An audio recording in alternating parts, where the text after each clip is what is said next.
Hello guys, welcome to our YouTube channel. इस channel पर मैं आपको पढ़ाता हूँ क्लास 9th से लेकर 10th की एसएसटी एंड 9th से लेकर 12th की मैथमेटिक्स। सो आज की वीडियो में हम पढ़ने जा रहे हैं क्लास 10th की हिस्ट्री का चैप्टर 2, जिसका नाम है nationalism in India. So start करते हैं।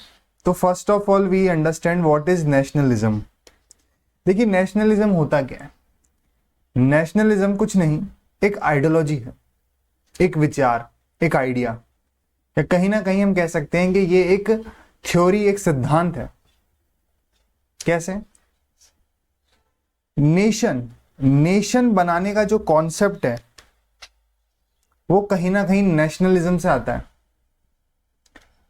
हम भारत माता की जय बोलते हैं, हम इंडिया को अपनी कंट्री मानते हैं। चाहे आप राजस्थान में रहते हो, चाहे आप मुंबई में रहते हो, चाहे आप बिहार में रहते हो, चाहे आप दिल्ली में रहते हो, पर आप अपनी कंट्री इंडिया को मानते हैं। ये जो फीलिंग है, आप राष्ट्रगान के लिए सभी के मन में उतना ही सम्मान है, चाहे वो किसी भी स्टेट में रहता हो। तो ये जो फीलिंग है देश के लिए, देश की भावना, ये है नेशनलिज्म।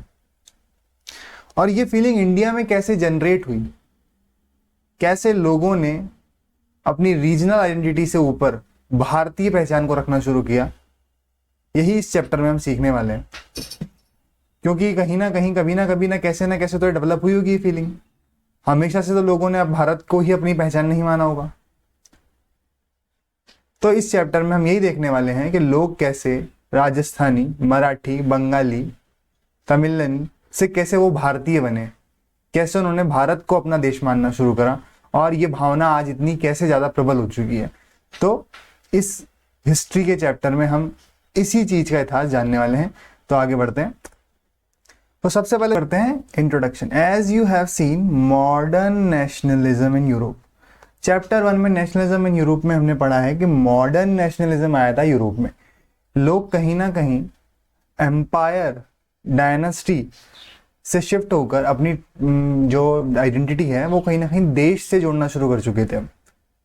वहां पर नेशन स्टेट्स बन रहे थे, फ्रांस, जर्मनी, ऑटोमन एम्पायर, और जैसे ऑस्ट्रियन, हंगरियन एम्पायर। ये सब एम्पायर अब कहीं ना कहीं नेशन स्टेट में कन्वर्ट हो रहे थे, जहां लोग अपनी पहचान किंग से या फिर राजा से ना जोड़कर अपनी पहचान अपने देश से जोड़ रहे थे। अपने देश के लिए उनमें प्रेम डेवलप हो रहा था, प्यार डेवलप हो रहा था। तो ये जो प्रोसेस है कहीं ना कहीं नेशनलिज्म का था, जो हमने यूरोप में देखा।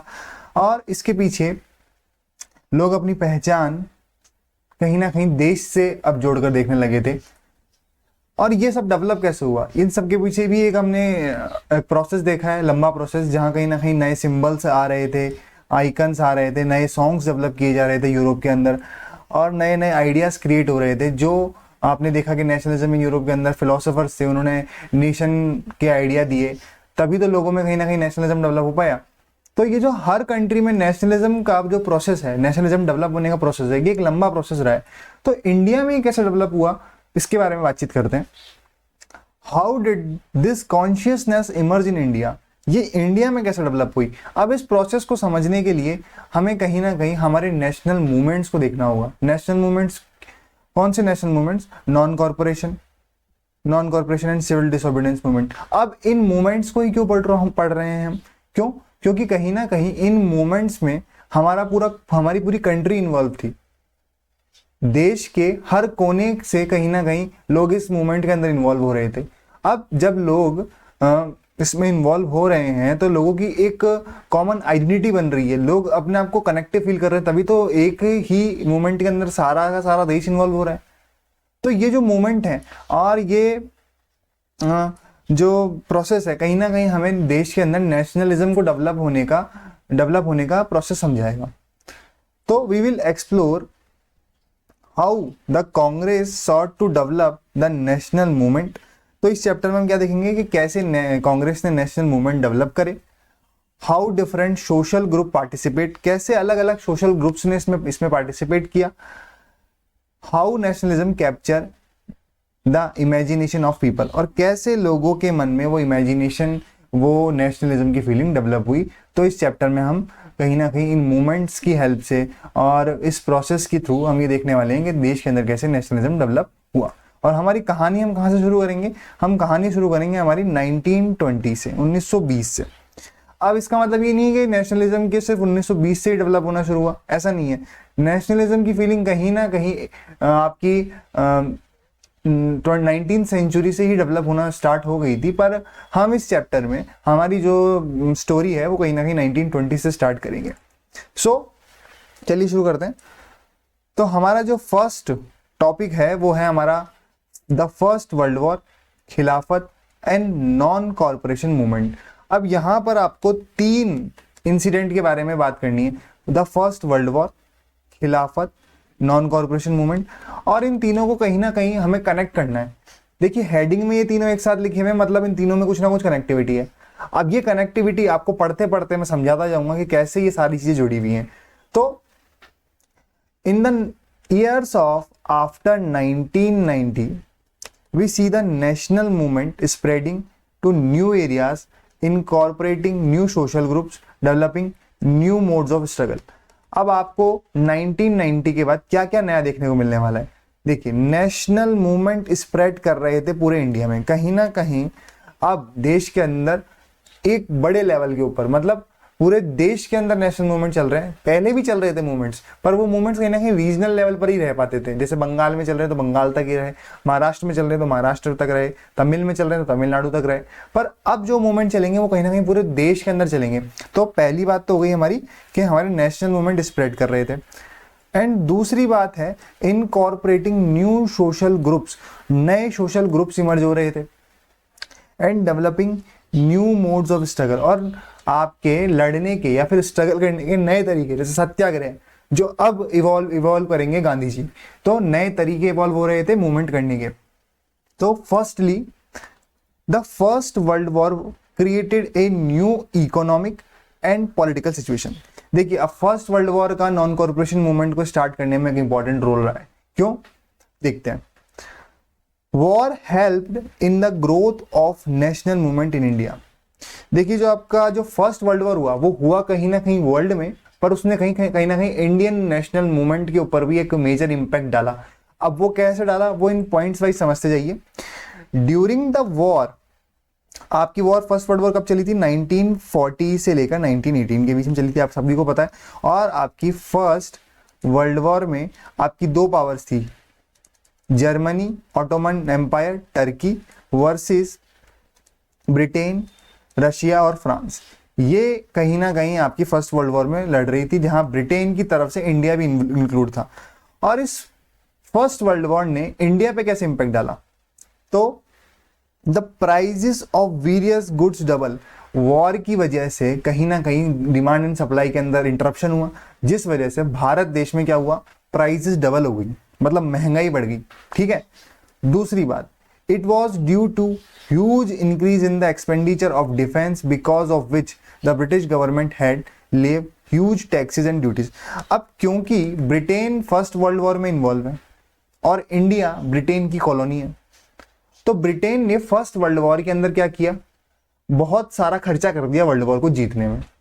अब इस खर्चे को कहीं ना कहीं से रिकवर तो करना था, तो इस खर्चे की रिकवरी के लिए ब्रिटेन ने अपनी कॉलोनी इंडिया के ऊपर टैक्सेस लगाना शुरू करा, बहुत भारी भारी टैक्सेस लगाए और हैवी ड्यूटीज, जो मतलब कहीं ना कहीं इंडिया का माल बिकने जा रहा है ब्रिटेन की तरफ, तो उनके ऊपर बहुत ज़्यादा ड्यूटीज। तो कहीं ना कहीं इंडिया की इकोनॉमी खराब हो रही है, महंगाई बढ़ रही है, और वहाँ के लोगों के ऊपर और टैक्सेस, महंगाई तो बढ़ी रही है वॉर की वजह से, साथ ही साथ अब वहाँ पर आपको टैक्सेस भी झेलने पड़ रहे हैं भारी मात्रा में। तो सेकेंड पॉइंट ये हो गया। Third point, all this led extreme hardship for common people in India. मैं आपको जब भी हिस्ट्री पढ़ाता हूँ एक बात कॉमन बोलता हूँ कि जब भी रिवॉल्ट होते हैं, जब भी विद्रोह होते हैं, वो ऐसे ही नहीं होते। उसके पीछे एक कारण मेजर क्या रहता है कि वहाँ की जनता हमेशा परेशान रहती है। चाहे आप फ्रेंच रेवोल्यूशन देख लीजिए, चाहे आप सोशलिज्म इन यूरोप रशिया देख लीजिए, हर जगह जब भी रिवॉल्ट होंगे आपको हमेशा देखना कि आपको प्रीवियस बैकग्राउंड में दिखेगा कि वहाँ की जनता बहुत परेशान है, वहाँ के लोग बहुत परेशान हैं, कहीं ना कहीं वहाँ पे गरीबी बढ़ गई होगी, कहीं ना कहीं वहाँ पे महंगाई बढ़ गई होगी, खाने पीने की जो बेसिक फैसिलिटीज़ है वो डिस्टर्ब हो गई होगी, तभी जाकर लोग क्या करते हैं, कहीं ना कहीं मूवमेंट्स में इन्वॉल्व होते हैं, रिवॉल्ट में इन्वॉल्व होते हैं। तो ये जो फर्स्ट वर्ल्ड वॉर है इसने क्या करा, इंडिया के अंदर हार्डशिप और हंगरनेस को बढ़ा दिया। Beside the British government conduct forced recruitment in rural areas, और क्योंकि ब्रिटेन जब फर्स्ट वर्ल्ड वॉर लड़ रहा है तो वहां पर उसको कहीं ना कहीं सिपाही की जरूरत पड़ेगी, सोल्जर चाहिए होंगे। तो इस चक्कर में जो हमारा ब्रिटेन है, मतलब हमारा तो नहीं है, हमारा भारत है, जो हमारे भारत के अंदर फोर्स रिक्रूटमेंट होने लग गया। फोर्स रिक्रूटमेंट मतलब गांव के अंदर से जबरदस्ती जवान भर्ती किए जाने लगे ब्रिटेन के अंदर, ब्रिटेन की आर्मी में फर्स्ट वर्ल्ड वॉर के लिए। Army engage in the war, this force recruitment caused whispered anger among the Indian towards the British. और जो ये फोर्स रिक्रूटमेंट हुआ ना कहीं इसने भी क्या करा, इंडियंस के मन में गुस्सा भर दिया, किसके लिए, ब्रिटिश गवर्नमेंट के लिए। अब देखते हैं सेकंड, जो सेकंड इवेंट रहा वो क्या रहा। फर्स्ट इवेंट देख लिया हमने कि वर्ल्ड वॉर ने हमारी सिचुएशन खराब कर रखी है। सेकंड, दूसरी बात क्या हो रही थी, फेमाइन्स एंड एपिडेमिक्स। देखिए वर्ल्ड वॉर के कारण महंगाई बढ़ गई, टैक्सेस बढ़ गए, लोग परेशान हैं, फोर्स रिक्रूटमेंट हो रहे हैं, और ऊपर से कह लो कि सोने पर सुहागा वाली बात हो गई कि फेमाइन्स और एपिडेमिक्स का भी वो एक लंबा दौर चल रहा था 1980 से लेकर 1921 तक का, जहां भारत के अंदर सूखा पड़ रहा है, बीमारियां फैल रही हैं। तो ये प्रॉब्लम और परेशान कर रही है लोगों को। India faced to major famines 1918 से लेकर 1909। तो इंडिया ने दो मेजर फेमाइंस झेले, 1918 से 1919, और दूसरा झेला 1920 से 1921। तो ये मेजर फेमाइंस है। अब आपको पता ही अकाल पड़ेंगे तो मतलब खाना पहले से महंगा हो रखा था और महंगा हो गया। तो there was failure of crops due to adverse climatic condition, this prices of food grains because very high, common Indian people could not afford. अब आपने देखा कि वर्ल्ड वॉर की वजह से सप्लाई वैसे रुक गई थी तो खाना वैसे महंगा हो गया था, दूसरी और ये फेमाइंस आ गया तो फेमाइंस की वजह से फसलें खराब हो गई, खाना और महंगा हो गया, प्राइसेस और बढ़ गई, खाना और महंगा हो गया। इन सब बातों से कहीं ना कहीं जो कॉमन मैन था इंडिया का वो बहुत परेशान हो गया था, और वो इन सब चीज़ों को अफोर्ड भी नहीं कर पा रहा था। इतनी महंगी महंगी जो फूड प्राइसेस है वो अफोर्ड नहीं कर पा रहा था, वो परेशान था बहुत ज़्यादा। अपार्ट फ्रॉम दिस फेमाइंस, अब देखिए और भी कुछ है अभी तो, influenza epidemics broke out during this period. अब ये जो फेमाइंस आ रहे हैं साथ साथ इनकी बीमारियां भी आ गई हैं। अब जितनी फैसिलिटी आज अच्छी है ना इंडिया में कहीं ना कहीं हेल्थ सिस्टम की, उस टाइम पर उससे भी बदतर हालात थे। मतलब उस टाइम पर तो, आज तो हम बहुत कुछ मतलब गवर्नमेंट फ्री में दवाइयाँ प्रोवाइड करा देती हैं, कोई बीमारी आती है तो हमारा देश हमारे लोगों के लिए काम करता है। पर उस टाइम पर ब्रिटेन गवर्नमेंट थी, उसको वैसे ही फर्क नहीं पड़ता था। तो देश के अंदर बीमारी फैल रही है तो उसके लिए भी कोई खास इनिशिएटिव ले नहीं रही गवर्नमेंट, और लोग परेशान है वर्ल्ड वॉर से, फेमाइन से। और तीसरी परेशानी यहाँ पर थी फिर हमारी इन्फ्लुएंजा एपिडेमिक और बीमारियां। It cause great loss of lifes, बहुत सारी जानें चली गई, properties. As per the census of 1921 13 million people died because of famines and epidemic. लगभग 13 मिलियन लोग, समझ रहे हैं आप, 13 मिलियन मतलब 1,30,00,000 लोग उस टाइम पर फेमाइन और एपिडेमिक्स की वजह से मर गए। तो कहीं ना कहीं लोग परेशान थे बहुत ज्यादा।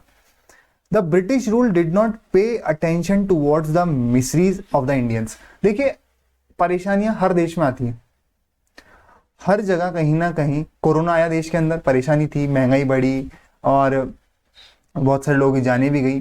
पर इसका मतलब ये नहीं है कि लोग विद्रोह कर देंगे या फिर कहीं ना कहीं मूवमेंट्स होने लग जाएंगे।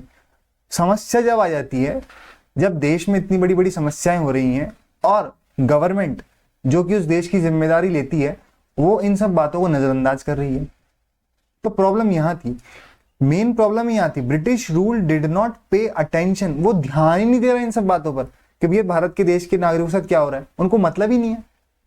तो लोगों में गुस्सा बढ़ गया, और कहीं ना कहीं अब वो जब कोई एक नेता आएगा और बोलेगा कि भैया ये तो देखो आपके लिए कुछ कर नहीं रही है, तो हमें इनसे कहीं ना कहीं आज़ादी दिलाने के लड़ना पड़ेगा, तो लोग तैयार हो जाएंगे, हाँ भाई ये कुछ करते तो है नहीं, तो चलो फिर।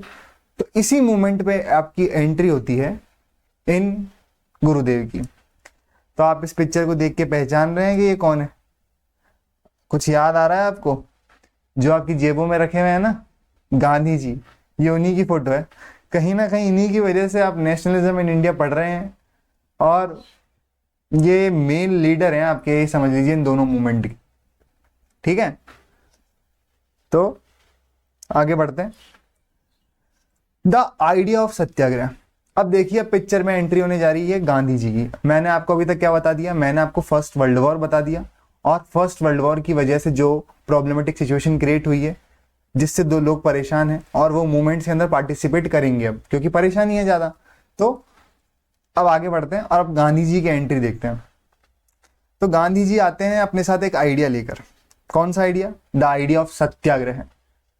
अब यहाँ पर आपसे कोई पूछे सत्याग्रह क्या है, तो यहाँ नाम में ही, मैं इस हेडिंग में क्लियर है ये चीज की, सत्याग्रह का एक आइडिया है, ये कोई मूवमेंट या फिर कोई आंदोलन नहीं था। जनरली जब मैं क्लासेस में बच्चों से पूछता हूँ कि सत्याग्रह क्या है, तो वो समझते हैं कि ये मूवमेंट है। तो ये कोई मूवमेंट नहीं है, ये एक आइडियोलॉजी है मूवमेंट्स को चलाने की या कहीं ना कहीं अपनी बात रखने की, है ना। तो सत्याग्रह क्या है? एक आइडिया है। तो Mahatma Gandhi return to India in January 1950। 1915 जनवरी। गांधी जी कहाँ थे? पहले अफ्रीका में थे। वो अफ्रीका में उदम मचा रहे थे। अब अफ्रीका से उदम मचाते मचाते थोड़े थक गए, तो इंडिया है वो। तो जनवरी 1950 में, as you know, he had come from South Africa. वो साउथ अफ्रीका से आते हैं और वहां पर वो पहले एक मूवमेंट चला के आए थे। वहां पर क्या प्रॉब्लम चल रही थी, वहां पर साउथ अफ्रीका में भी अंग्रेज थे, तो वहां पर गोरे और काले का मामला था कि कहीं ना कहीं जो इंडियंस थे, ब्लैक इंडियंस थे, उनके साथ वहां पर बहुत ज्यादा कहीं ना कहीं अत्याचार हो रहे थे। तो उनको आजादी दिलाकर आ चुके थे गांधी जी पहले ही, मतलब एक जगह पे तो उन्होंने पहले ही मस्त काम कर दिया था। तो कहीं ना कहीं रेसिज्म के अगेंस्ट में वो मूवमेंट चला के आए थे, और जिस मेथड से उन्होंने वहां पर जीत हासिल करी थी वो थी सत्याग्रह। ठीक है, तो वही सत्याग्रह अपने साथ वो इंडिया भी लेकर आए। The idea of satyagraha emphasise the power of truth.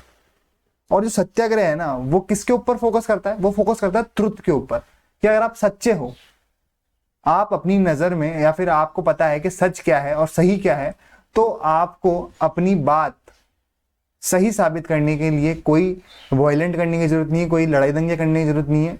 आप सामने वाले को ये बात फील करा सकते हो सच के दम पे कि हम सही हैं, और वो आप सामने वाला आपके आगे झुकेगा। तो कहीं ना कहीं ये जो मेथड था ना, उसे गांधी जी सत्याग्रह कहते थे, जिस पे वो फोकस करते थे ट्रुथ के ऊपर। It struggle that if the cause was true, it suggest, वो कहते थे कि अगर आपका कारण सही है, if the struggle was against injustice, और अगर आप अन्याय के खिलाफ लड़ रहे हो, then physical force was not necessary to fight the oppressor. अगर आप सच्चे हो, आप अन्याय के खिलाफ लड़ रहे हो, तो आपको फिजिकल फोर्स की कोई जरूरत नहीं है, और आप अपनी बात प्रेम भाव से भी मनवा सकते हो, विदाउट सीकिंग विजियंस और बीइंग अग्रेसिव। इस सत्याग्रही कौन है? जो सत्याग्रह को फॉलो करता है वो है सत्याग्रही। Could win the battle through non violence, और आप अपनी बात नॉन वायलेंस तरीके से भी मनवा सकते हो। This could be done by appealing the conscience of the oppressor. और ये कैसे डन होगा? कंसाइंस का मतलब होता है अंतरात्मा। होता है ना कि कभी कभी आपको खुद को फील हो जाता है कि यार ये मैं क्या कर रहा हूँ, ये जो मैं कर रहा हूँ सामने से गलत है, तो उसको सामने वालों को ये फील कराना, उनकी उसकी अंतरात्मा से आवाज आए कि यार ये जो मैं कर रहा हूँ ना ये गलत है। तो ये मेथड कहीं ना कहीं उसकी सामने वाले की, आपके ऑपरेसर की, जिससे आप परेशान हो, उसकी अंतरात्मा को एहसास दिलाना कि जो कर रहा है वो गलत है। ये मेथड कहीं ना कहीं क्या है? आपका सत्याग्रह है। People including the oppressor had to pursued it to see truth instead of being forced accept truth। इस मेथड में क्या है? लोगों को और साथ ही साथ आपका ऑपरेसर, उनको सच को एक्सेप्ट करवाना है, ना कि उसके ऊपर थोपना। By this struggle truth was bound to ultimately triumph. Mahatma Gandhi believe that dharma of non violence could unite all Indians. और कहीं ना कहीं जो महात्मा गांधी थे वो नॉन वायलेंस पे बिलीव करते थे, इसलिए महात्मा गांधी ने सत्याग्रह जैसी यूनिक टेक्निक डिफाइन करी। अब देखिए लोग कुछ बोलते हैं कि ये गांधी जी को मतलब लड़ना दड़ने से डर लगता था, या फिर गांधी जी तो फट्टू थे, इस टाइप की बातें होती हैं। तो देखिए मैं कहना चाहूँगा इस पर, मेरी जो पर्सनल राय ये है कि जिस वक्त गांधी जी देश में आए ना, उस वक्त देश के हालात बहुत अच्छे नहीं थे, और ना तो लड़ने के लिए लोगों के पास गोलीबारी थी, ना तोपें थी। तो उस वक्त जो ये तरीका था वो सबसे ज्यादा यूनिक और सही मानता हूं मैं, क्योंकि लोगों के पास लड़ने के लिए कुछ है नहीं, तो उनके अंदर एक फीलिंग डेवलप करना कि भैया वो अपने ऑपरेसर के सामने खड़े हो पाए, यही अपने आप में एक बड़ी बात थी।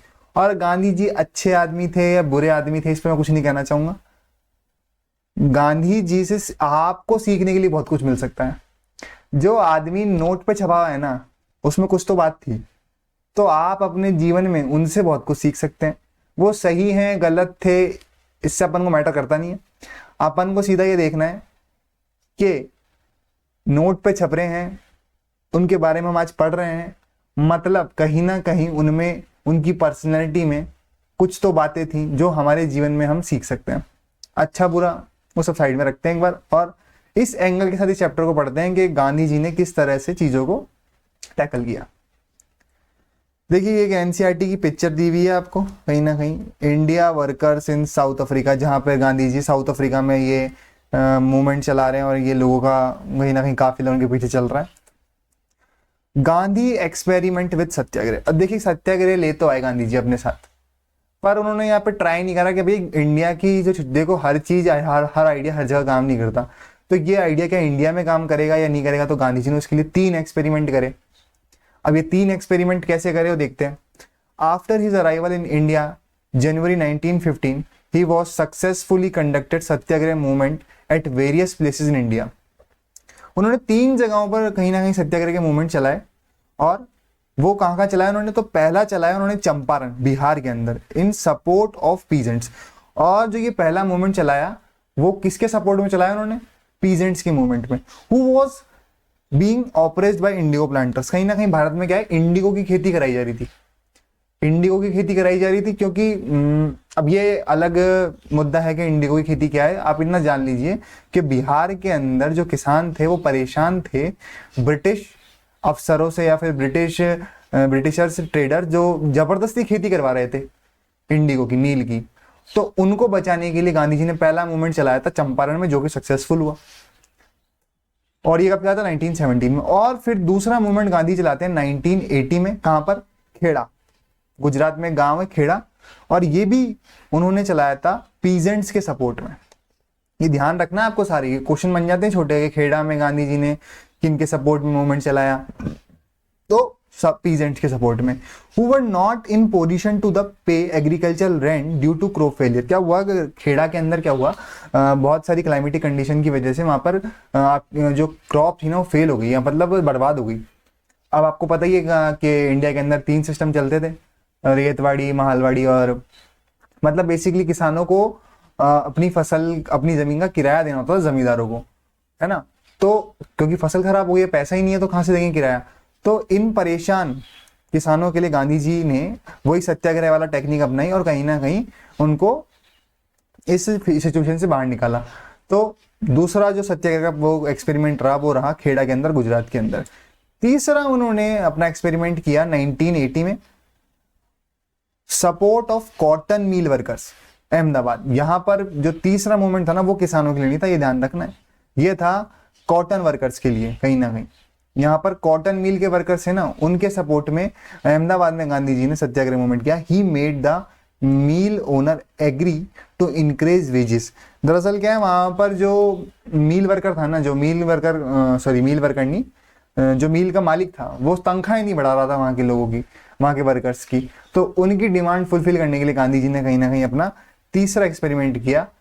कहां पर, अहमदाबाद में। तो पहला कहां किया, चंपारण बिहार, दूसरा कहां किया, खेड़ा गुजरात, और तीसरा कहां किया, अहमदाबाद में। और सन तो मतलब जो इनकी टाइम है वो तो याद रखना बहुत आसान है। पहला आपका 1917 में, दूसरा 1918 में, और तीसरा 1918 में ही किया था तीसरा भी।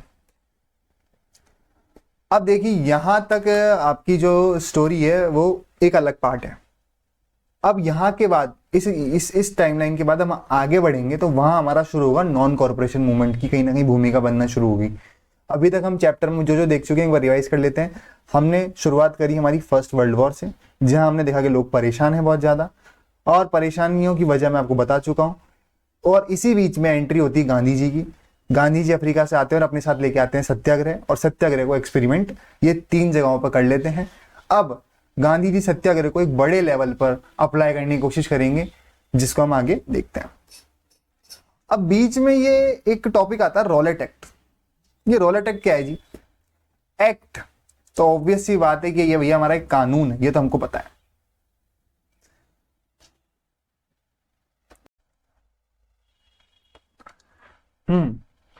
तो अब हम देखते हैं रॉलेट एक्ट।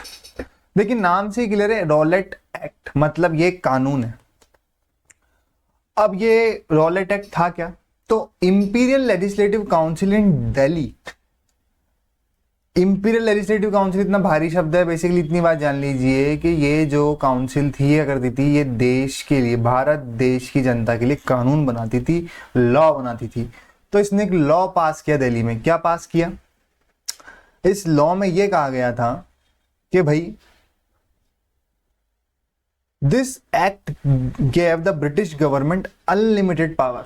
ये एक्ट है ना, ब्रिटिश गवर्नमेंट को असहन शक्ति देता था। किस बारे में? कि भैया अगर कोई नेताजी ब्रिटिश गवर्नमेंट के खिलाफ भड़काते हुए मिले, कोई मूवमेंट करते हुए मिले, तो उठाओ, पटको और जेल में पटक दो। दरअसल देखिए बात पहले समझिए, अगर आपने कोई ऑफेंस किया है तो जनरली क्या होता है, आपको 24 घंटे के भीतर मजिस्ट्रेट के सामने ले जाना होता है और फिर मजिस्ट्रेट डिसाइड करता है कि भैया ये जो इसने किया है ये सही था या गलत था। उसके बाद आपको जेल भेजा जाता है। स्टार्टिंग में आप कस्टडी में जाते हो, हवालात में, जेल में नहीं जाते। तो ये जो बीच का प्रोसेस था कि भैया मजिस्ट्रेट के पास लेके जाना है, ये हटा ही दिया। और ये गलत है, क्योंकि ऐसे तो पुलिस किसी को भी उठा के जेल में पटक देगी। तो ये जो एक्ट था ना कहीं इस बात को परेशानी क्रिएट कर रहा था कि भैया कोई भी नेताजी अगर कोई अपनी बात सही भी बात कह रहे हैं तो पुलिस उठा के जेल में पटक देगी उसे। तो इस एक्ट का कहीं ना कहीं बहुत विरोध हुआ भारत में, और गांधी जी ने इस सुनहरे अवसर को छोड़ना ना चाहा। थोड़ा सा एक्ट के बारे में और देख लेते हैं कि एक्ट कब पास हुआ। तो 18 मार्च 1990 को ये पास हुआ एक्ट, और इस एक्ट को रॉलेट एक्ट कहा गया। अब इस रॉलेट एक्ट क्यों कह रहे हैं? क्योंकि इस एक्ट को जो पास करने वाले थे वो थे हमारे सिडनी रॉलेट। ये नाम है, किसका नाम है ये इंग्लिश लॉयर थे जिन्होंने कहीं ना कहीं इस एक्ट को इंट्रोड्यूस किया था। It was formulated on the recommendation of A committee appointed by British Indian government in 1970। तो ब्रिटिश इंडियन गवर्नमेंट ने कहीं ना कहीं कमेटी सेटअप करी कि क्योंकि कहीं ना कहीं देश के अंदर इतने सारे मूवमेंट हो रहे थे और आंदोलन चल रहे हैं, तो इस बात से परेशान होकर कहीं ना कहीं कमेटी सेटअप की गई कि बेसिकली क्या किया जाए। तो सिडनी रॉलेट कहीं ना कहीं उस कमेटी के हेड थे और उन्होंने इस एक्ट के बारे में इंट्रोडक्शन दिया, और इस एक्ट को 18 मार्च 1990 को पास कर दिया गया। और मैंने आपको बता ही दिया कि एक्ट क्या था, कि भैया repress the political leaders and allowed the government to imprison political activities for 2 years without any trial. आपको कोई ट्रायल नहीं चलाया जाएगा। ट्रायल का मतलब होता है कोई जज के सामने लेके ही नहीं जाया जाएगा। आपको जज डिसाइड नहीं करेगा कि आपने क्या किया, जज आपको उठाया और 2 साल के लिए जेल में पटक देंगे, सीधा बस जेल। आपको अपनी बात कहने का भी मौका नहीं दिया जाएगा। तो ये एक्ट तो गलत था ही। तो इस एक्ट के गलत होने के पीछे कहीं ना कहीं देश के अंदर विरोध शुरू हुए, और गांधी जी इस विरोध में एंटर करते हैं और रॉलेट सत्याग्रह शुरू करते हैं। कहीं ना कहीं अभी नॉन वायलेंस मूवमेंट शुरू नहीं होगा, नॉन कॉर्पोरेशन मूवमेंट शुरू नहीं होगा, अभी शुरू होगा रॉलेट सत्याग्रह। देखिए Gandhi ji 1990 decided to launch a nationwide satyagraha. 3 Gandhi ji ने एक्सपेरिमेंट पहले ही कर लिए हैं, गुजरात, खेड़ा, चंपारण में। अब गांधी जी सोचते हैं कि भैया जनता तैयार हो गई है, तो चलो अब एक नेशनल लेवल मूवमेंट करते हैं और देश को अंग्रेजों से आजादी दिलाते हैं। Against this purpose Rowlatt Act, और किसके अगेंस्ट में? कि रॉलेट एक्ट के अगेंस्ट में rallies were organise in various cities. तो रैलीज ऑर्गेनाइज की जाने लगी। Workers went on strike in railway workshop and shop close down. और कहीं ना कहीं लोग कहाँ जाने लगे? हड़तालों पर जाने लगे। रेलवे वर्कशॉप्स बंद कर दी गई और दुकानें बंद कर दी गई। Alarm by popular upsurge and spread that lines communication such as the railways telegraph would be disrupted, British administration decide to clamp down nationalist। अब क्या हुआ? ये सब चीजें देख के जो ब्रिटिश गवर्नमेंट थी ना, डर गई।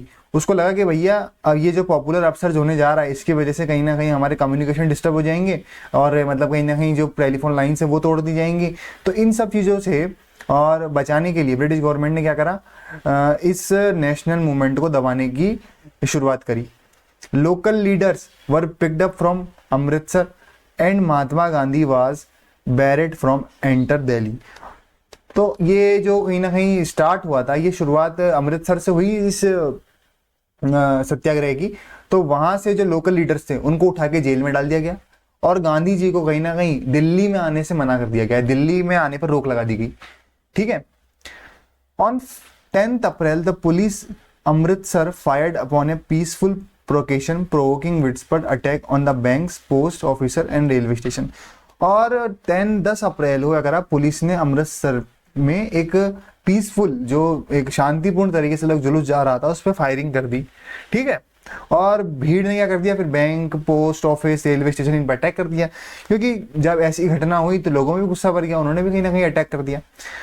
और इन सब वजहों से, क्योंकि देश के अंदर इतनी अहिंसा फैल गई थी और कहीं ना कहीं नॉन वायलेंस हो गया था कि ब्रिटिश गवर्नमेंट भी कहीं ना कहीं चीज़ों को वायलेंट तरीके से कंट्रोल करने की कोशिश कर रही है और लोग भी लड़ रहे हैं, तो कहीं ना कहीं मार्शल लॉ लगा दी गई। अब मार्शल लॉ क्या होती है? मार्शल लॉ का मतलब होता है सैन्य कानून, मतलब अब मिलिट्री आ जाएगी इन चीज़ों को कंट्रोल करने। अब पुलिस का काम नहीं है, अब मिलिट्री आ गई यहाँ पे। तो मार्शल लॉ लग गई थी और इस मार्शल लॉ को कहीं ना कहीं कौन टेक ओवर कर रहा था? General Dyer. अब आपका जो जलियांवाला बाग हत्याकांड है जिसके बारे में आपने सुना है, अब वो परफॉर्म होने वाला है। तो उसका बैकग्राउंड आपको समझ में आया क्या रहा? कि गांधी जी ने रॉलेट एक्ट के अंडर मतलब अपोज में एक वो सत्याग्रह मूवमेंट लॉन्च किया और जिसकी वजह से थोड़ी सी वायलेंट कंडीशन हुई देश के अंदर और मार्शल लॉ लग गई और जनरल डायर क्या कर रहे हैं? उसकी कमांड संभाल रहे हैं। तो यहीं से हमारी शुरुआत होती है जलियांवाला बाग मैसेकर, जो कि अमृतसर में जलियांवाला बाग। जलियांवाला बाग क्या है? एक जगह है, एक बाग है। ऑन 13 अप्रैल 1919। तो जलियांवाला बाग मैसेकर कब हुआ? इसकी आपको टाइम याद रखना है, 13 अप्रैल 1919। A large crowd gathered in the enclose ground of Jallianwala Bagh at Amritsar.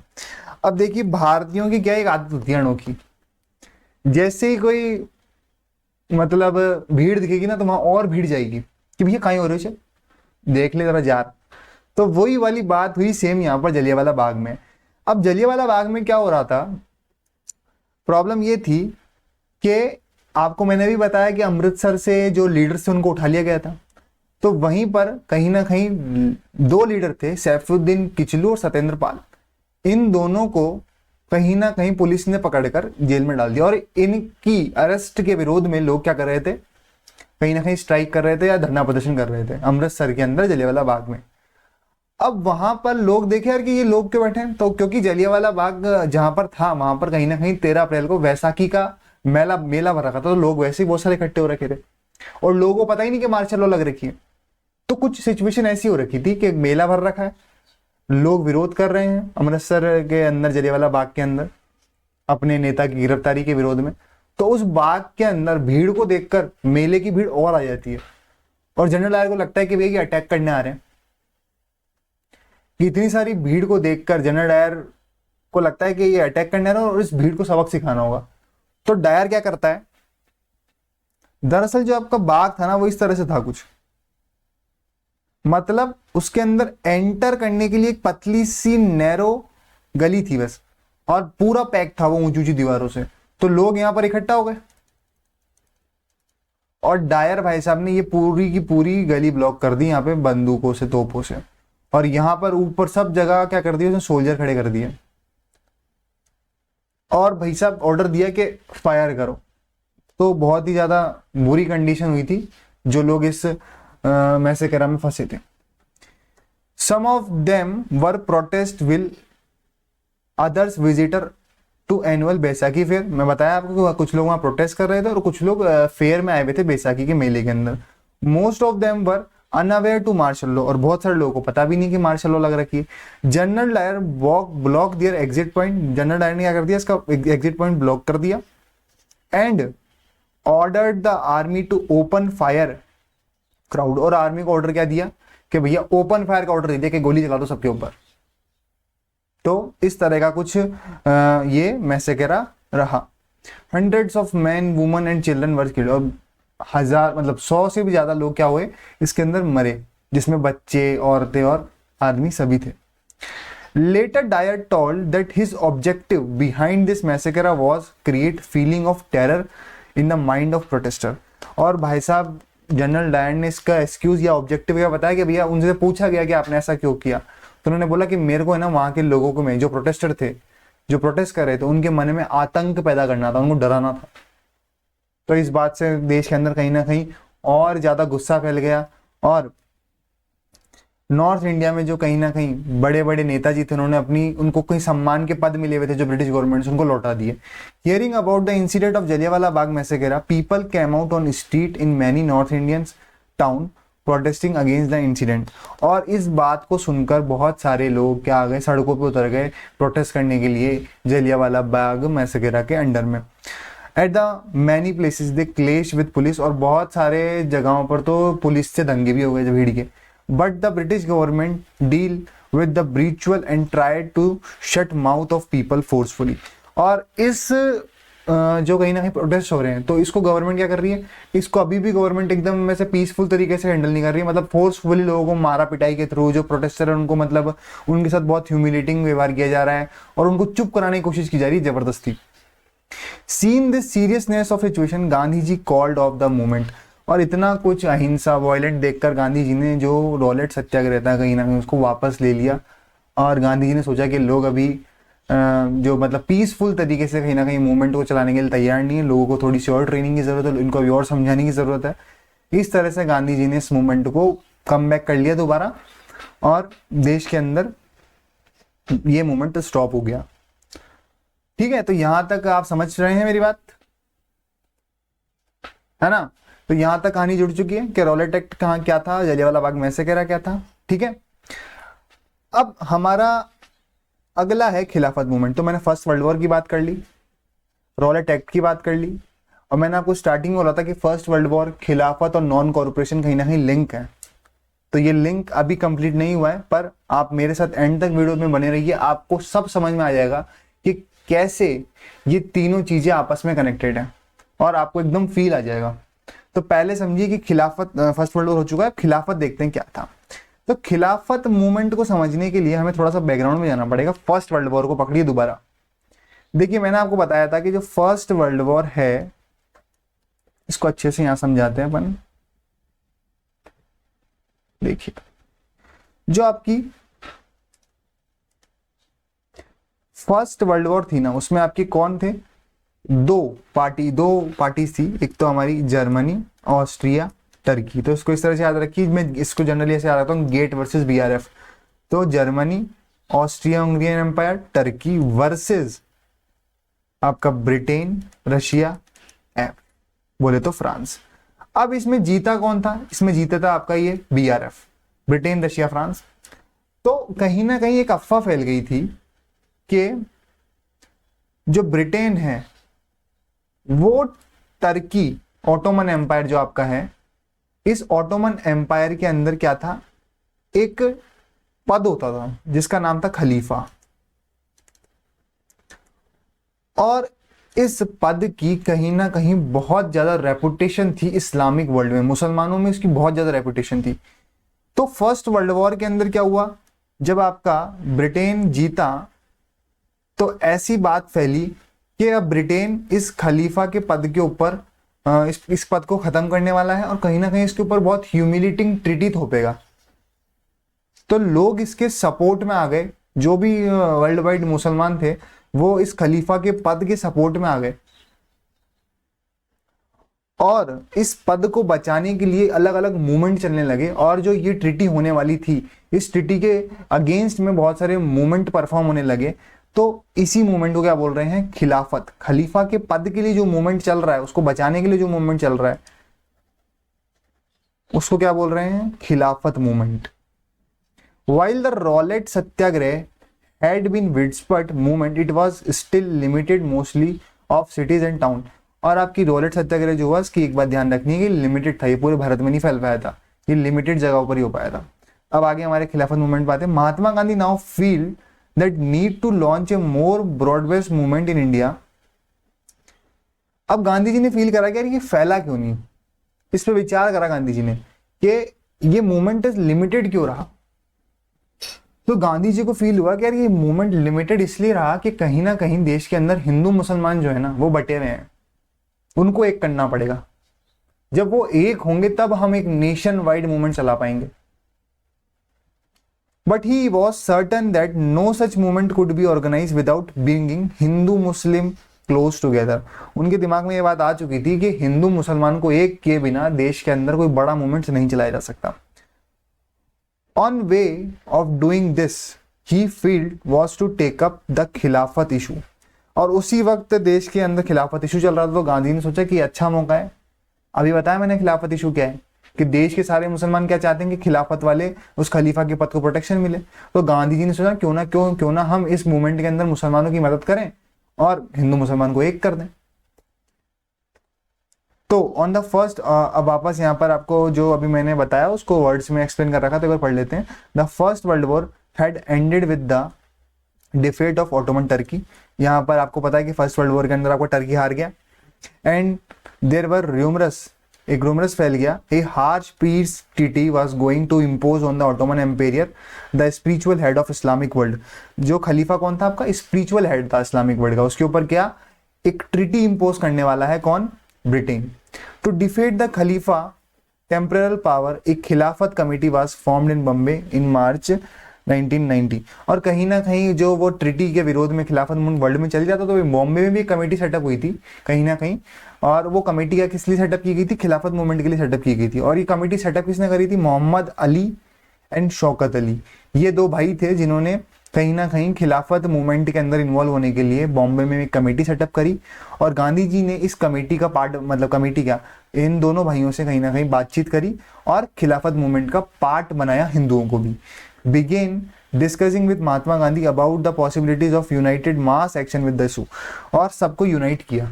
तो बात समझ में आई यहाँ तक कि खलीफा मूवमेंट, खिलाफत मूवमेंट क्या है, ये कहीं ना कहीं खिलाफत मूवमेंट किससे कनेक्टेड है, आपका फर्स्ट वर्ल्ड वॉर से। तो ये ध्यान रखना है कि आपका फर्स्ट वर्ल्ड वॉर के अंदर टर्की की हार हुई, इस वजह से कहीं ना कहीं खलीफा के पद को जो खतरा था उसको बचाने के लिए पूरे वर्ल्ड में मूवमेंट चल रहा था, जिसे खिलाफत मूवमेंट बोले। और ये खिलाफत मूवमेंट इंडिया में भी इंट्रोड्यूस किया किसने, मोहम्मद अली और आपके शौकत अली ने। और मोहम्मद अली और शौकत अली ने जब ये मूवमेंट सेटअप किया तो महात्मा गांधी भी इनसे जा मिलते हैं, और गांधी जी खिलाफत और नॉन कॉर्पोरेशन को साथ साथ चलाएंगे अब। इसीलिए खिलाफत और नॉन कॉर्पोरेशन की बात हमेशा साथ साथ की जाती है, खिलाफत मूवमेंट और नॉन कॉर्पोरेशन मूवमेंट की। तो गांधी जी अब इंट्रोड्यूस करने वाले नॉन कॉर्पोरेशन मूवमेंट, जिसके अंदर उन्होंने खलीफा मूवमेंट को भी, मतलब एक खलीफा मूवमेंट की भी डिमांड उन्होंने रख देंगे वहां पे अंग्रेजों के साथ, ताकि क्या है, ऐसा ना लगे कि सिर्फ हिंदुओं की बात की जा रही है, ताकि हिंदू मुस्लिम एक हो जाए और मूवमेंट वाइड स्प्रेड हो जाए, वाइड स्प्रेड हो जाए, मतलब पूरे देश में फैल सके।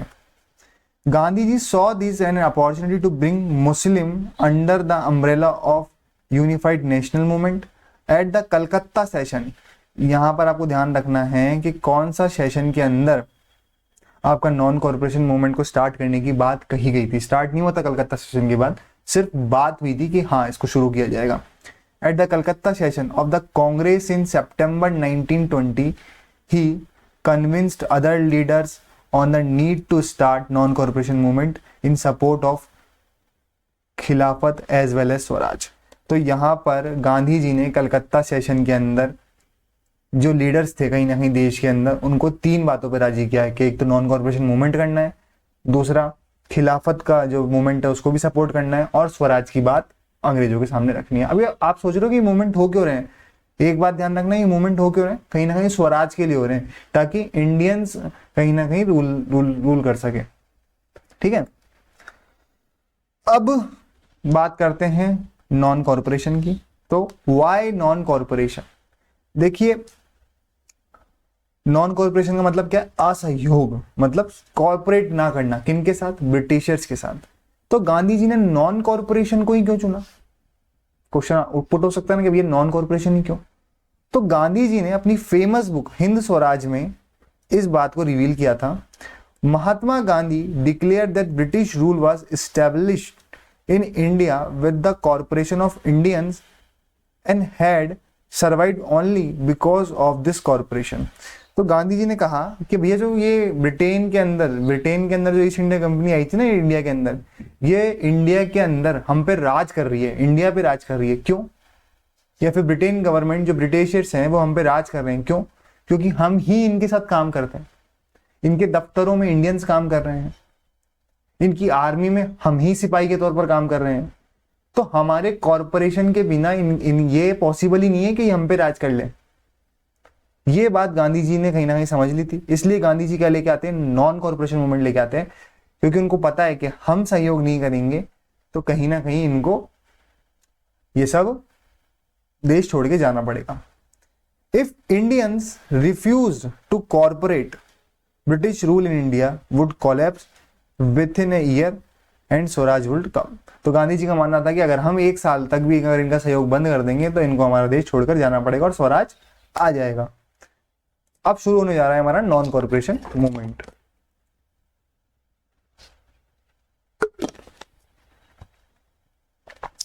तो चलिए शुरू करते हैं। At Calcutta session of Congress in September 1920, Gandhi ji took a new weapon from Quer to fight against Britishers. It was non-cooperation movement. तो गांधी जी एक नया मूवमेंट, नया वेपन लेके आए जिसका नाम क्या है, नॉन कॉर्पोरेशन मूवमेंट। ये नॉन कॉर्पोरेशन मूवमेंट ही उन्होंने क्यों चुना ये मैं आपको बता चुका हूं, ठीक है। To make non corporation a complete movement, Gandhi ji decided to implement its components in the following sequence. अब इस कॉर्पोरेशन, इस जो मूवमेंट था ना, इसको ऑर्गेनाइज बनाया था गांधी जी ने बहुत, और इसको किस तरह से अप्लाई कर रहे थे, वो अलग अलग कंपोनेंट्स के थ्रू अप्लाई कर रहे थे। कैसे? एट फर्स्ट, सबसे पहले क्या किया उन्होंने, the titles, honours and honorary post awarded by the British government were surrendered by the people. तो सबसे पहले क्या किया, सबसे पहले क्या होता था, जो ब्रिटिश गवर्नमेंट थी ना, वो भारतीयों को जो बहुत मतलब ऑनरेबल पर्सन थे इंडिया में, उनको कहीं ना कहीं सम्मान के लिए कुछ ना कुछ उपाधियां देती थी। जैसे नाइटहुड की उपाधि दे दी गई रविंद्रनाथ टैगोर को। तो इन सब उपाधियों को लौटा दिया गया वापस कि भैया आप ही रख लो, आपका सम्मान हमको ना चाहिए। तो पहले क्या करा उन्होंने, the titles, honour and honorary post awarded by the British government were surrender by the people. इन सबको सरेंडर कर दिया। फिर आपका दूसरा स्टेप क्या रहा, boycott of civil services, army, police, courts, legislative council, school, colleges and foreign goods. तो इन सब चीजों को बॉयकॉट किया गया कि भैया कोई इनकी जो नौकरी है उनमें मत भर्ती हो, आर्मी में कोई भर्ती मत हो, पुलिस में मत जाओ, कोई भी कोर्ट्स के अंदर कोई मुकदमे दायर मत करो, और लेजिस्लेटिव काउंसिल के जो इलेक्शन होते थे उसमें भी कोई भाग मत लो, स्कूल जाना छोड़ दो, कॉलेजेस जाना बंद कर दो, और जो विदेशी सामान है कहीं ना कहीं उसकी खरीद भी बंद कर दो। तो ये आपका सेकेंड स्टेप रहा। थर्ड स्टेप रहा, the British goods would be replaced by domestic goods. और जो ब्रिटिश गुड्स थी ना, जो ब्रिटिश का जैसे जो कपड़ा था ब्रिटेन से आ रहा था, जो कहीं ना कहीं उनको स्वदेशी चीजों से रिप्लेस किया गया और स्वदेशी मूवमेंट भी लाया गया। बाहरी कपड़ों की जो मतलब उनकी होली जलाई गई, मतलब जो विदेशी कपड़े थे उनको जलाकर उनका बहिष्कार किया गया, और कहीं ना कहीं स्वदेशी मूवमेंट स्टैब्लिश किया गया to promote the native cottage industry. और ताकि इस वजह से क्या हो सके, कहीं ना कहीं घरेलू उद्योग, जो नेटिव इंडस्ट्री होती है ना, नेटिव कॉटेज इंडस्ट्री क्या होती है, जो देश की इंडस्ट्री है वो डेवलप हो सकेगी, क्योंकि देश का सामान बिकेगा तो देश के अंदर इकोनॉमी अच्छी रहेगी, और इकोनॉमी अच्छी रहेगी तो इंडिपेंडेंट पीपल ही तो लड़ाई लड़ सकते हैं। आपके पास खाने को दाने नहीं है और आप सोच रहे हो कि भैया चलो हम लड़ाई लड़ेंगे, तो कब तक लड़ पाओगे। तो इसलिए कहीं ना कहीं गांधी जी ने एक तरह ये भी निकाला कि अगर देश का सामान कहीं ना कहीं सेल होगा और देश की इंडस्ट्री चलेगी तो वहां के लोगों को रोजगार भी मिलेगा और उसी सस्टेनेबल हो पाएगी ज्यादा अच्छे से। ठीक है, तो पहले हमने देख लिया पॉइंट, सेकंड देख लिया, थर्ड देख लिया, फोर्थ देखते हैं। If the government uses suppression then a full fledge civil disobedience campaign was to be launched. और अगर गवर्नमेंट इसका सप्रेशन करती है तो हम क्या कर देंगे, एक फुल फ्लेज मतलब सिविल डिसोबीडियंस मतलब कानून को ना मानने वाला एक मूवमेंट और लॉन्च कर देंगे। गांधी जी ने इस तरह की अपनी योजना बनाई। To make the people aware of the concept of non corporation and gain support for the movement, Gandhi ji sent Shaukat Ali travel country extensively throughout the summers of 1922। और कहीं ना कहीं पहले देख चुके थे गांधी जी ने कि भैया लोगों ने कैसे गलत मतलब निकाल लिया था। जब रॉलेट सत्याग्रह हुआ तो लोग कैसे लड़ने मरने लग गए थे ना, तो इस तरह का कुछ ना हो इसलिए गांधी जी पूरे देश के अंदर 1920 के अंदर भरी गर्मियों में नॉन कॉर्पोरेशन मूवमेंट को समझा रहे हैं घूम घूम के कि भैया क्या है मूवमेंट, किस तरह से आपको पीसफुल तरीके से मूवमेंट में इंक्लूड होना है, लड़ाई दंगे नहीं करने हैं, आराम से आपको अपनी बात कहनी है बस, और जितना भी हो सके ब्रिटिश गवर्नमेंट का नॉन कॉर्पोरेशन करना है, उनके दफ्तरों में नहीं जाना है, स्कूलों में नहीं जाना है, इस तरह को स्प्रेड किया जा रहा है मूवमेंट को। अब ये सब तो हो गया। अब देखिए जो ब्रिटिश क्या, जो कांग्रेस के लीडर थे ना, वो उनमें से कुछ लीडर क्या थे, कुछ लीडर जो लेजिस्लेटिव काउंसिल थे उसके इलेक्शन में लड़ना चाहते थे, मतलब उन इलेक्शन में भाग लेना चाहते थे, क्योंकि उनका मानना यह था कि हम सारी बातें इस तरह से सिर्फ मूवमेंट के थ्रू नहीं कह सकते, कुछ बातें हम पॉलिटिकली मतलब राजनीतिक तौर पर भी कहें, और जो लेजिस्लेटिव काउंसिल है इसके अंदर इंक्लूड रहें और अपनी बात तो राजनीतिक तौर पर भी उन तक पहुंचाएं, क्योंकि देश का जो ढांचा है कहीं ना कहीं वो पॉलिटिकल ही काम कर रहा है, तो पॉलिटिकल पावर में भी हमें जाना चाहिए, लेजिस्लेटिव काउंसिल के इलेक्शन भी लड़ने चाहिए और ये मूवमेंट भी चलाना चाहिए। तो कुछ लीडर्स क्या थे, नॉन कॉर्पोरेशन मूवमेंट के सपोर्ट में नहीं थे कुछ बातों को लेकर। Many leaders within the Congress did not agree to support this movement. क्यों भाई? They were not in favour of boycotting council election. वो किसके फेवर में नहीं थे? वो इस फेवर में नहीं थे कि जो काउंसिल इलेक्शन है ना उनको बॉयकॉट नहीं किया जाना चाहिए। उनका मानना था कि हमें काउंसिल जो इलेक्शन है उनके इलेक्शन में भाग लेना चाहिए और देश के अंदर कहीं ना कहीं अपनी गवर्नमेंट भी स्टेबल करनी चाहिए। जैसे मोतीलाल नेहरू और आपके जो पी चिदम्बरम थे, उन्होंने कहीं ना कहीं सपोर्ट किया था इसको। Most of them were afraid of instances of violence, और बहुत सारे लोगों को डर था कि भैया वापस से जैसा पहले हुआ था कहीं वैसा वायलेंस हो जाएगा, तो कुछ लोग उस चक्कर में भी सपोर्ट नहीं कर रहे थे। So in the months between September and December there was a situation of confusing. आपको पता है कि जो आपका कलकत्ता सेशन है वो कब हुआ था? सितंबर में। और आपको एक बात और पता होनी चाहिए कि जो कांग्रेस है ना वो हर साल दिसंबर के अंदर एक बैठक करती थी, अपनी एक मीटिंग करती थी। तो सितंबर से लेकर दिसंबर तक, क्योंकि मीटिंग हुई नहीं कोई, एक सितंबर में हुई कलकत्ता सेशन और दूसरी मीटिंग फिर दिसंबर में होने वाली थी। तो इस बीच में कंफ्यूजन बना रहा कि भैया मतलब जो मूवमेंट है उसको लॉन्च करें या नहीं करें, लाएं या नहीं लाएं, तो कहीं ना कहीं कंफ्यूजन बना हुआ था। But in the Nagpur session of the Congress held in December, तो यहाँ पर आपके नॉन कॉर्पोरेशन मूवमेंट से दो इंपॉर्टेंट सेशन हुए, उनको ध्यान रखना है। पहला कलकत्ता सेशन जो सितंबर में हुआ और दूसरा आपका नागपुर सेशन जो आपका दिसंबर में हुआ। और ये नागपुर सेशन ही बहुत इंपॉर्टेंट है क्योंकि इसके बाद ही हमारा नॉन कॉर्पोरेशन मूवमेंट क्या हो जाएगा? लॉन्च हो जाएगा। But in the Nagpur session the Congress held in December 1920 a pact was made, this led to the adoption of non corporation movement. और यहीं से हमने क्या कर लिया भैया? नॉन कॉर्पोरेशन मूवमेंट को अडॉप्ट किया और जनवरी के अंदर इसको स्टार्ट कर दिया।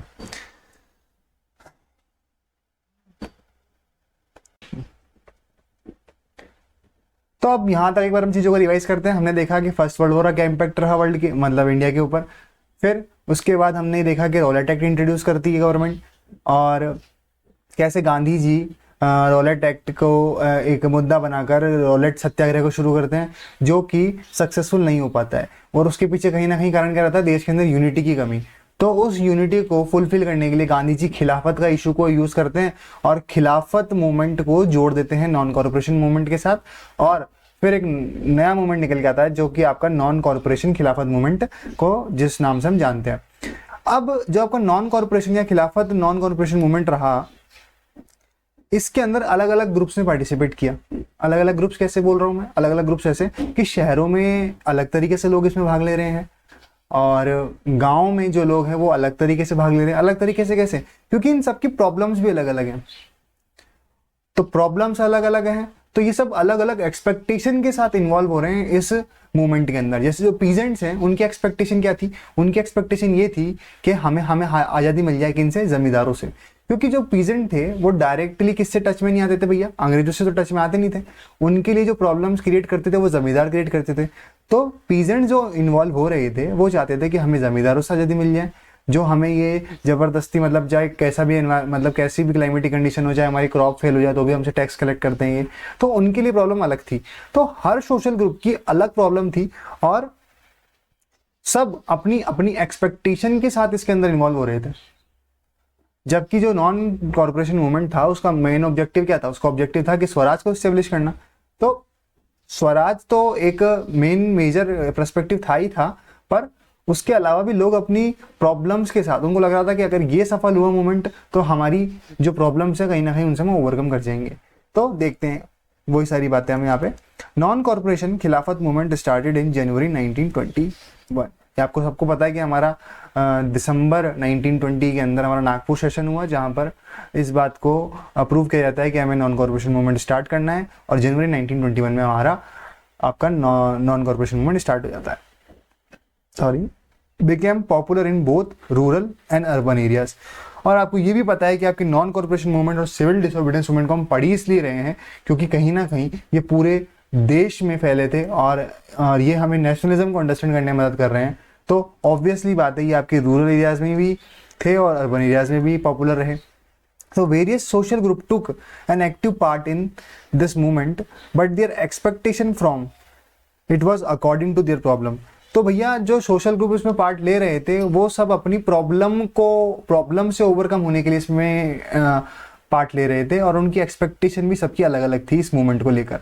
तो वही देखते हैं हम। तो पहले तो ये देखते हैं कि कौन से सोशल ग्रुप्स इसमें पार्टिसिपेट कर रहे हैं। तो मिडिल क्लास कौन सा ग्रुप है आपका? मिडिल क्लास वो जिसके अंदर आते हैं आपके teachers, students, merchants, traders, lawyers, जो कि कहाँ रहते हैं? आपके शहरों में रहते हैं। तो शहरों में जो ग्रुप रह रहा है उसे मिडिल क्लास बोल रहे हैं, जो इस मूवमेंट के अंदर पार्टिसिपेट कर रहा है। दूसरा ग्रुप है आपका कंट्री साइड पीजेंट, जो गाँव के कहीं ना कहीं आपके किसान हैं। किसान ऑब्वियसली गाँव में ही होते हैं, तो वो जो किसान हैं वो भी इसके अंदर मूवमेंट में भाग ले रहे हैं। उनकी प्रॉब्लम्स अलग हैं, उनके कहीं ना कहीं एक्सपेक्टेशन भी अलग रही। ट्राइबल्स कौन है? ट्राइबल्स वो जो कहीं ना कहीं फॉरेस्ट के ऊपर डिपेंडेंट है, फॉरेस्ट रिसोर्सेज के बेसिस पर ही उनकी लाइवलीहुड सस्टेन हो रही है। एंड प्लांटेशन वर्कर्स कौन? जो आपके टी के प्लांटेशन, जो कहीं ना कहीं बाग होते हैं ना टी के, उनके अंदर क्या है, वर्कर्स को है ना काम करने के लिए जबरदस्ती ले जाया जाता था और उनके साथ बहुत बुरा व्यवहार किया जाता था वहाँ पे। तो कहीं ना कहीं वो भी आपका मूवमेंट के अंदर इन्वॉल्व हो। Barbers and washerman. The movements in towns. तो अब मैं मूवमेंट्स इन टाउन्स क्यों पढ़ रहा हूँ भाई? क्योंकि कहीं ना कहीं जो मिडिल क्लास है मेरा, अब एक एक ग्रुप को मैं यहाँ पर स्टडी करने वाला हूँ, है ना। तो एक एक ग्रुप की जो एक्सपेक्टेशन है और उनकी प्रॉब्लम्स को देखने वाला हूँ। तो सबसे पहले मैं मिडिल क्लास की देखूंगा। तो मिडिल क्लास की कैसे देखूंगा? मैं देखूंगा इनको टाउन से एसोसिएटेड, क्योंकि जो आपको मिडिल क्लास है बेसिकली वो कहाँ रहता है? टाउन्स में तो रहता है। तो the movements in towns. In towns the non corporation movement started with the participation of middle class. आपको पता है मिडिल क्लास में कौन कौन है? मैं बता चुका हूँ, टीचर्स, स्टूडेंट्स, ट्रेडर्स, शॉपकीपर्स। अब इन्होंने क्या किया? इन्होंने नेशनल मूवमेंट में किस तरह भाग लिया? Boycotting of schools, colleges, courts, foreign goods and elections were the major activities of the movement. तो सबसे पहले तो इन्होंने भैया किन चीज़ों का बॉयकॉट कर दिया? जो मतलब जवान लड़के थे, जो यंग थे, उन्होंने स्कूल जाना छोड़ दिया, कॉलेजेस जाना छोड़ दिया, लोगों ने विदेशी कपड़ों को खरीदना बंद कर दिया। ठीक है। फिर और किस तरह से मूवमेंट आगे बढ़ा टाउन्स के अंदर? लिकर शॉप्स वर पिकेटेड। जो वुमेन्स थी कहीं ना कहीं उन्होंने, जो शराब की दुकानें थी, लिकर शॉप्स थी, उनको पिकेट मतलब उनको घेर लिया ताकि वो वहाँ पे मतलब उनकी बिक्री ना हो सके, और कहीं ना कहीं जो लोग मतलब शराब पी रहे हैं इंडियंस, वो भी कहीं ना कहीं शराब की बिक्री रोक दें और लोग शराब ना बिके, क्योंकि शराब क्या एक विदेशी वस्तु तो है, क्योंकि जो लिकर थी कहीं ना कहीं वो विदेश से ही तो आ रही थी सप्लाई होने, तो विदेशी चीज़ों का वैसे ही बहिष्कार करना था। और कहीं ना कहीं ये एक तरह से आपका सोशल रिफॉर्म भी चल रहा था इस मूवमेंट के थ्रू कि भैया शराब वैसे ही बुरी चीज़ होती है, तो उसको छुड़ाने के लिए भी कहीं ना कहीं इस मूवमेंट के अंदर काम चला। तो liquor shops were picketed, foreign cloths were burned huge quantity, merchant and traders refused to trade foreign goods। और जो आपके व्यापारी थे कहीं ना कहीं उन्होंने भी क्या कर दिया? फॉरेन चीज़ों को खरीदने से मना करने लग गए। तो इस तरह से कहीं ना कहीं आपका टाउन्स के अंदर मूवमेंट आगे बढ़ रहा है। The people discarded important clothes and started wearing clothes were women in Indian textile mills and handlooms। और आपके जो इम्पोर्टेंट क्लोथ्स थे, जो बाहर से कपड़े इम्पोर्टेड वगैरह थे, उनका कहीं ना कहीं विरोध किया गया और खादी को क्या किया गया? इम्पोर्टेंट बनाया गया, खादी की पॉपुलैरिटी बढ़ाई गई, और इस तरह से शहरों में ये मूवमेंट चला। पर अब आगे जाके एक प्रॉब्लम क्रिएट होती है कि मूवमेंट इस तरह से चल रहा है शहरों में, पर ये जो तरीका था ना मूवमेंट को चलाने का, कहीं ना कहीं सस्टेनेबल नहीं था। ये कुछ महीनों तक या कुछ 4-5 महीनों तक चल पाया, उसके बाद नहीं चल पाया। क्यों? क्योंकि उसके पीछे क्या क्या प्रॉब्लम्स है? प्रॉब्लम्स ये हैं कि khadi was expensive and limited in supply. पहली बात तो ये कि खादी बहुत महंगी होती थी क्योंकि वो हाथ से बनती थी, इस वजह से वो महंगी होती थी और उसकी सप्लाई भी लिमिटेड थी। और जो विदेश से कपड़ा था वो सस्ता था और सप्लाई अनलिमिटेड थी। तो पहली बात तो इस वजह से लोग कंटिन्यू नहीं कर पाए खादी को पहनने को। जो गरीब सेक्शन था इंडिया का, जो पॉवर्टी में था, वो खादी को अफोर्ड ही नहीं कर सकता था। Second, student who boycott government institution could not find स्वदेशी इंस्टीट्यूशन। देखो, अगर मैं आपसे कुछ लूंगा तो बदले में कुछ देना तो पड़ेगा ना। तो वही वाली बात कि लोगों को आपने बोल दिया कि भैया स्कूल मत जाओ, कॉलेजेस मत जाओ, तो क्या लोग पढ़ना लिखना छोड़ देंगे? उन्हें स्कूल कॉलेजेस तो जाना ही पड़ेगा ना, पढ़ाई लिखाई तो ना छोड़ सकते हैं। तो जब लोगों ने मतलब यूथ्स ने गवर्नमेंट इंस्टीट्यूशन में जाना बंद कर दिया तो उनको कोई स्वदेशी इंस्टीट्यूशन नहीं मिले, तो कहीं ना कहीं थोड़े टाइम बाद वापस कैरियर करने लगे वहां जाना। Similarly the teachers and lawyers went back to their work after some time. और टीचर और लॉयर भी कब तक बेरोजगार रहेंगे भैया? घर तो चलाना ही है। अब गांधी जी सबके घर में जाके पैसा तो बांट नहीं देते कि भैया आप काम पे मत जाओ, तनख्वाहें हम दे देंगे आपको। तो वो तनख्वाहें रुक गई थी तो लोग कितने लंबे समय तक कर सकते थे चीजें, इसलिए एक टाइम के बाद वापस वो भी काम पे जाने लगे। तो ये रहा आपका शहरों का और मिडिल क्लास का मूवमेंट का कहीं ना कहीं ओवरव्यू। अब हम बात करते हैं मूवमेंट इन रूरल एरियाज। अब आपका रूरल एरियाज में कौन कौन था? देखिए, रूरल एरियाज में आपके 3 ग्रुप्स हैं, एक तो peasants, tribals and plantation workers. तो इन सब को हम हमारे रूरल एरियाज के अंदर जिस तरह से मूवमेंट चला उसको एक एक सोशल ग्रुप को पकड़कर स्टडी करते हैं। तो पीजेंट्स ऑफ अवध, तो सबसे पहले हम किसानों के बारे में देखते हैं कि किसानों ने किस तरह से मूवमेंट में पार्ट लिया। तो उसमें एक एग्जाम्पल दिया हुआ है आपको अवध के किसानों का। Peasants of Awadh region actively participated in non corporation movement. उन्होंने एक्टिवली पार्टिसिपेट किया और उनको लीड कौन कर रहे थे? बाबा रामचंद्र। तो ये अवध का एग्जाम्पल जो है कभी कभी क्वेश्चन में आ जाता है, तो उसको ध्यान रखना है कि यहाँ पर जो मूवमेंट था उसके अंदर लीडिंग रोल कौन प्ले कर रहा था? बाबा रामचंद्र। ही वॉज सन्यासी, एक सन्यासी थे। Had earlier work in Fiji as an indentured labour. इन्होंने कहीं ना कहीं इंडेंचर्ड लेबर क्या होती थी? जो इंडेंचर्ड लेबर उसे बोलते हैं कि जिसे बॉन्ड साइन कराकर और कहीं ना कहीं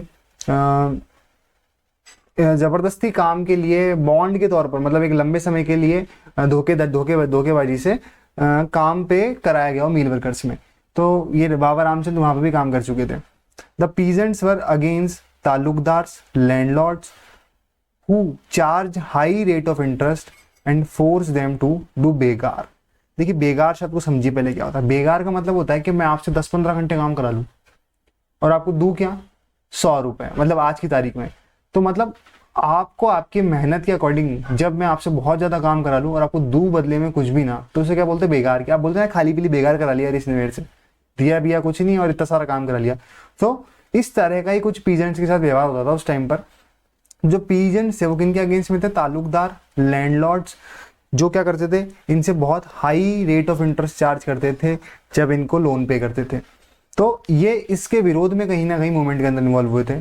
the peasants hope that by taking part in the movement they would get reduction in taxes, would be free from begar. और उन्होंने इस कहीं ना कहीं एक्सपेक्टेशन में भाग लिया था कि उनके टैक्सेस में रिडक्शन हो जाएगा और वो बेगार से क्या हो जाएंगे? फ्री हो जाएंगे।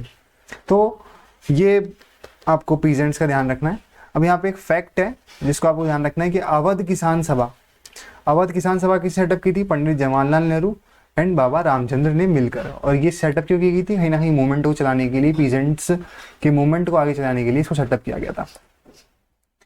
अब देखिए ट्राइबल कम्युनिटी के बारे में। ट्राइबल कम्युनिटी की प्रॉब्लम क्या है और वो क्यों इन्वॉल्व हुई? The tribals were prevented from entering into the forest. उनको फॉरेस्ट के अंदर एंट्री देने से मना कर दिया गया था। क्यों? किसके अंडर में? जो बेसिकली यार आपको पता है कि जो ट्राइबल कम्युनिटी है उसका काम धाम चाली किससे रहा है? फॉरेस्ट से। आप उनको वहीं जाने से रोक दोगे तो आप उनको जीवन जीने से रोक रहे हो एक तरह से। तो ट्राइबल कम्युनिटी बहुत परेशान थी इस बात से कि उनको फॉरेस्ट के अंदर कहीं ना कहीं इन्वॉल्व नहीं, एंटर नहीं करने दिया जा रहा। Grazing cattle, collective firewood and plucking fruits, their common activity their surrounding forest. और ये सारी एक्टिविटी उनकी क्या थी भैया? फॉरेस्ट के सराउंडिंग चलती थी। When they were prevented from doing so, they became angry with the government and they joined the movement in hope to restore their previous capture execute in 1924। और वो चाहते थे कि जैसा पहले था ना 1924 से, वह वापस वैसा ही हो जाए, कि हमें वापस से आराम से फॉरेस्ट के अंदर जाने दिया जाए और हमें फायरवुड कलेक्ट करने दिए जाएँ, फ्रूट्स कलेक्ट करने दिए जाएँ, जिस पर रोक लगा दी थी ब्रिटिश गवर्नमेंट ने। तो ट्राइबल कम्युनिटी इस बात से परेशान थी। अब इसके अलावा और क्या प्रॉब्लम थी? Apart from this the government force them to do begar on road construction. एक तो उनको भैया मतलब जंगलों में नहीं जाने दे रहे, उनके जो एक्टिविटी वो नहीं करने दे रहे, साथ ही साथ उनसे जबरदस्ती बेगार कराई जा रही है। बेगार इन द सेंस कि उनसे भैया जबरदस्ती रोड बनवाई जा रही है। अब इन सब के बीच में जो इनके लीडर थे, जैसे आपने पीजेंट्स के लीडर देखे अवध के अंदर, वहाँ कौन था? बाबा रामचंद्र। और यहाँ पर इनके ट्राइबल्स के लीडर है अल्लूरी सीताराम राजू, जो कि बहुत एक फेमस नेम है। was the main figure who motivated the tribals to rebel against the government and cooperate with Gandhi ji. तो जो अल्लूरी सीताराम राजू आते हैं ना, वो जो ट्राइबल कम्युनिटी कहीं ना कहीं उनको समझाते हैं कि भैया आप गांधी जी के साथ मिलके काम कीजिए और आपको जो आपकी प्रॉब्लम्स है उनका सॉल्यूशन मिलेगा। He told to wear khadi and avoid liquor।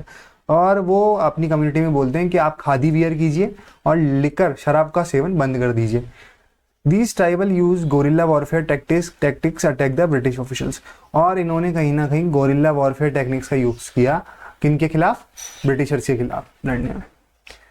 अब अगला है हमारा स्वराज इन द प्लांटेशन।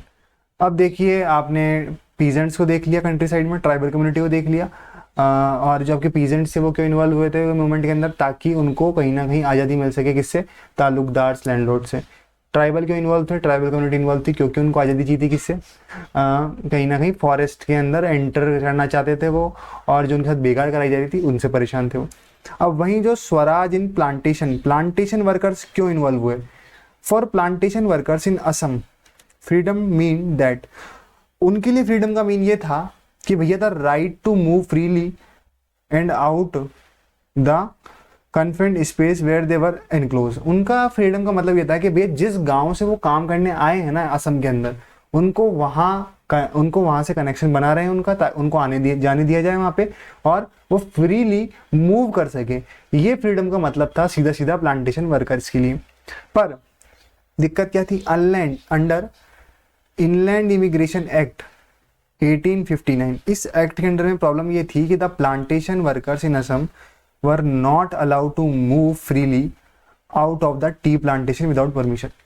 इस एक्ट के अंडर में जो एक बार प्लांटेशन वर्कर के तौर पर काम करने आ गया आपके टी प्लांटेशन के अंदर, वहां से फिर वो बिना परमिशन के जा ही नहीं सकता, मतलब अपने गांव भी नहीं जा सकता वो।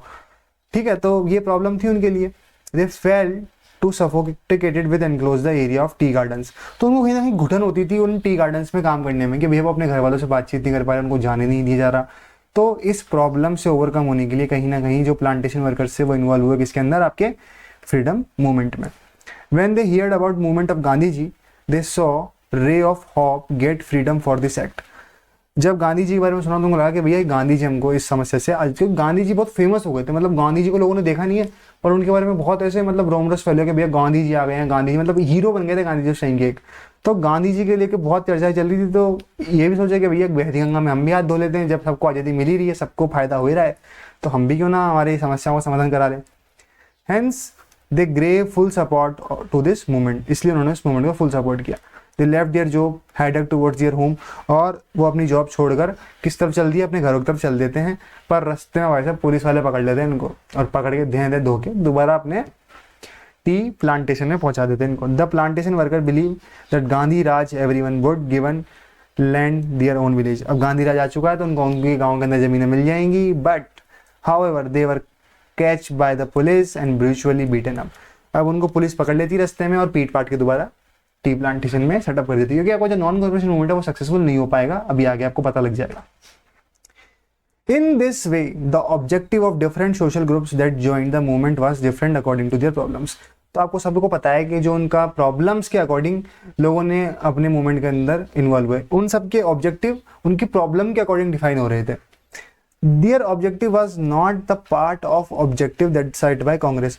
उनके जो ऑब्जेक्टिव थे ना वो कांग्रेस ने सेट नहीं किए थे, वो अपनी प्रॉब्लम के अकॉर्डिंग ही सेट हो गए थे।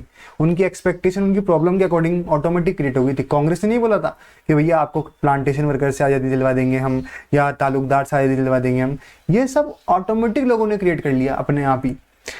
Hence, these group interpreted the movement in their own ways, उन्होंने अपने आप से ही इंटरप्रेट कर लिया था मूवमेंट का way. Their common thought was that after the success of movement their hardship would come and and.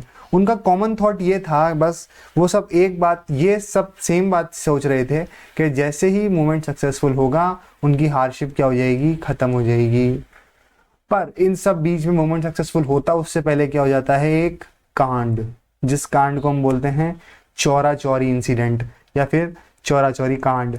On 4 फरवरी 1922, जनवरी 1921 में आपका मूवमेंट स्टार्ट हुआ। ऑन फरवरी 1922, लगभग 1 साल बाद क्या होता है, एट चौरा चौरी। चौरा चौरी क्या है, एक जगह का नाम है, कहाँ पर, गोरखपुर। गोरखपुर कहाँ है, डिस्ट्रिक्ट है। चौरा चौरी गाँव है जो गोरखपुर डिस्ट्रिक्ट में उत्तर प्रदेश के अंदर है। A large group of protester participating in non corporate movement. अब बहुत सारे लोग क्या है इस गांव में नॉन कॉर्पोरेशन मूवमेंट में इन्वॉल्व थे, तो वो क्या करते हैं, वो अपनी रैली निकालते हुए जा रहे होते हैं शांतिपूर्ण तरीके से। तो वहां पे होता है क्या था, police open fire in retaliation the demonstrator attack and set the police station on fire, killing about 22 policeman. अब क्या होता है वहां पे ओपन फायर कर देती है पुलिस, किसके ऊपर, इस भीड़ के ऊपर, जो चौरा चौरी गांव से गुजर रहे होते हैं ना, उनके ऊपर ओपन फायर कर देती है। बदले में पुलिस स्टेशन को आग लगा देते हैं। कौन, जो आपके ये डेमोन्स्ट्रेटर थे, जो ये यात्रा निकाल मतलब मूवमेंट कर रहे थे, मूवमेंट के अंदर इन्वॉल्व थे और अपनी सीधी सीधी सिंपली अपनी रैली निकाल रहे थे, जो तो वो डेमोन्स्ट्रेटर क्या करते हैं, पुलिस स्टेशन को फायर कर देते हैं, आग लगा देते हैं और वहाँ पे 22 पुलिस वाले मर जाते हैं। तो अब गांधी जी क्या करें इस मूवमेंट में, अब गांधी जी मूवमेंट वापस ले लेते हैं। अब गांधी जी ने मूवमेंट वापस ले लिया। अब आपके अकॉर्डिंग आप कमेंट सेक्शन में बताइए, गांधी जी ने इस मूवमेंट को वापस लेकर सही किया या गलत किया। तो आप कमेंट सेक्शन में इस पर अपनी राय जरूर दीजिएगा। अगले पार्ट के अंदर हम देखेंगे सिविल डिसोबीडियंस मूवमेंट, और मैं इस बात का जवाब भी दूंगा कि गांधी जी ने मूवमेंट वापस लेकर सही किया या गलत किया अपने अकॉर्डिंग। तो आज की वीडियो में सिर्फ इतना ही। पार्ट 2 में हम हमारा इस चैप्टर को ख़त्म कर देंगे फुलफिल, और सिविल डिसोबीडियंस मूवमेंट को भी ख़त्म कर देंगे। तो मैं उम्मीद करता हूँ आपको यहाँ तक हमारा नॉन कॉर्पोरेशन मूवमेंट, खिलाफत और फर्स्ट वर्ल्ड वॉर कैसे लिंक थे ये समझ में आया होगा, और कैसे लोगों को इसने जोड़ा, कैसे नेशनलिज्म की फीलिंग डेवलप हुई। अभी थोड़ा बहुत तो हम देख ही चुके हैं, आगे और चैप्टर में जब देखेंगे तो हमें कंप्लीटली समझ में आ जाएगा कैसे ये दो मूवमेंट देश के अंदर नेशनलिज्म की फीलिंग डेवलप करते हैं। So thank you for watching my video. Channel को लाइक कीजिए, सब्सक्राइब कीजिए और देखते रहिए नए गुरुजी।